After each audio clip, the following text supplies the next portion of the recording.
बड़ी खबर, गृहमंत्री अमित शाह का संबोधन, आपको सीधे लिए चलते हैं।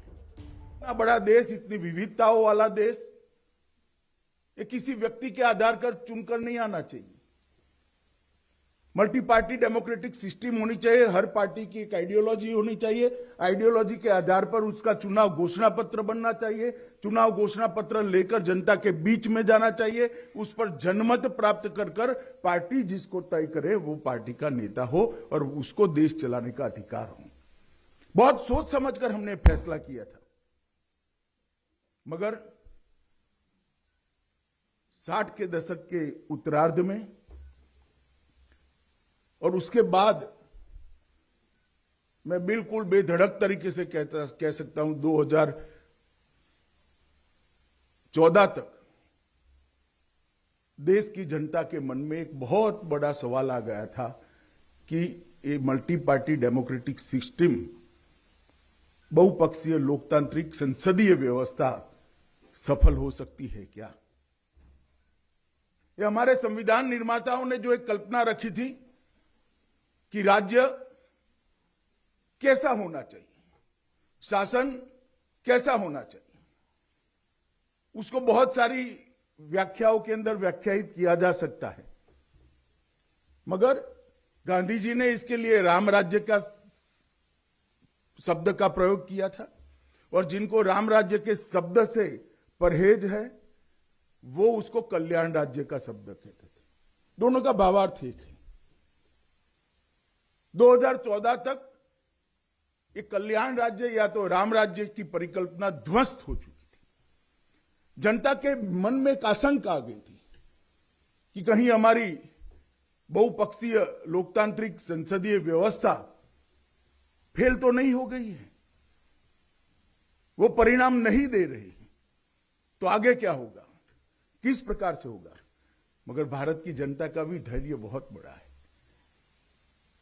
और क्यों न हो, ढेर सारी चीजों को सहन करते करते करते एक राष्ट्र के नाते आज हम यहां तक पहुंचे हैं। बड़े धैर्य से जनता ने फैसला दिया और प्रधानमंत्री नरेंद्र मोदी को 30 साल के बाद पूर्ण बहुमत के साथ इस देश का शासन सौंपा। पहली बार किसी गैर कांग्रेसी दल की पूर्ण बहुमत की सरकार बनी।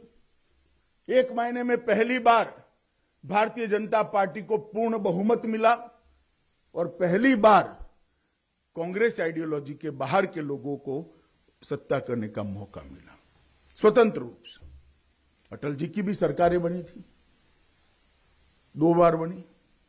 मुरारजी भाई की भी सरकार बनी थी, मगर ज्यादातर लोग वो सरकार जिस पर निर्भर थी या तो सरकार में थी, कहीं ना कहीं वही आइडियोलॉजी से आते थे।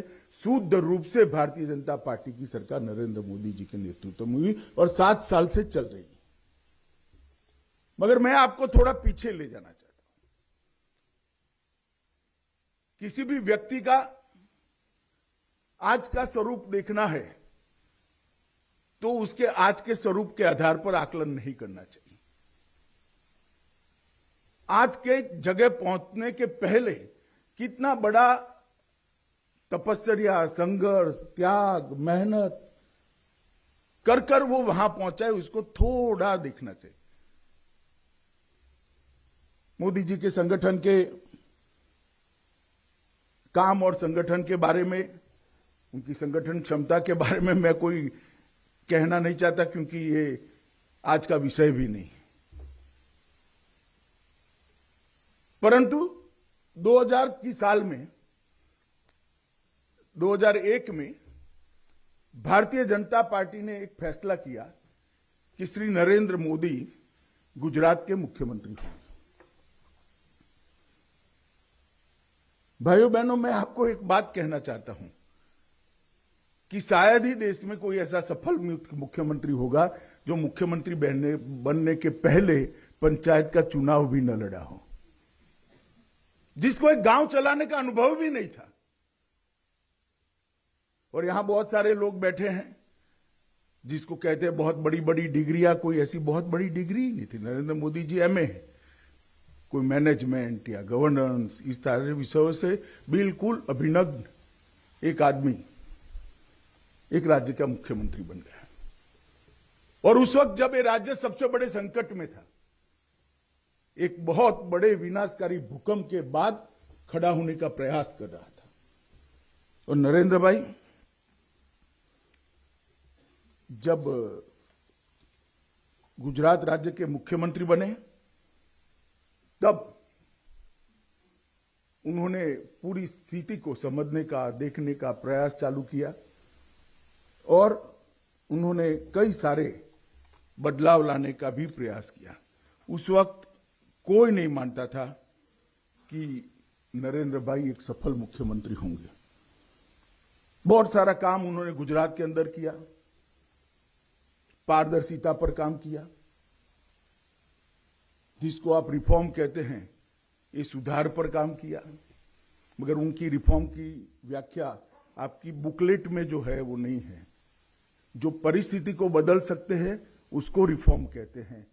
जो बदलाव सिस्टम मतलब एडमिनिस्ट्रेशन की स्थिति को, पद्धति को बदले उसको रिफॉर्म नहीं कहते। जो जमीन पर परिस्थिति को बदले उसको रिफॉर्म कहते हैं। शायद रिफॉर्म शब्द अपने आप में रिफॉर्म की व्याख्या को भाषांतर की दृष्टि से मैं कहूं तो व्याख्यायित नहीं करता है, मगर रिफॉर्म परिस्थिति को बदलने के लिए है, पद्धति को बदलने के लिए नहीं होते हैं। और वो नरेंद्र मोदी जी बहुत भली भांति जानते थे और उन्होंने बहुत सारे रिफॉर्म भी किए।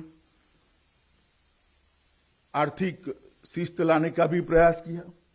जीरो डेफिसिट बजट बहुत साल के बाद श्री नरेंद्र मोदी जी ने दिया और उन्होंने वहां पर सबसे बड़ी बात थी सर्वस्पर्शीय सर्वसमावेशक विकास की शुरुआत की।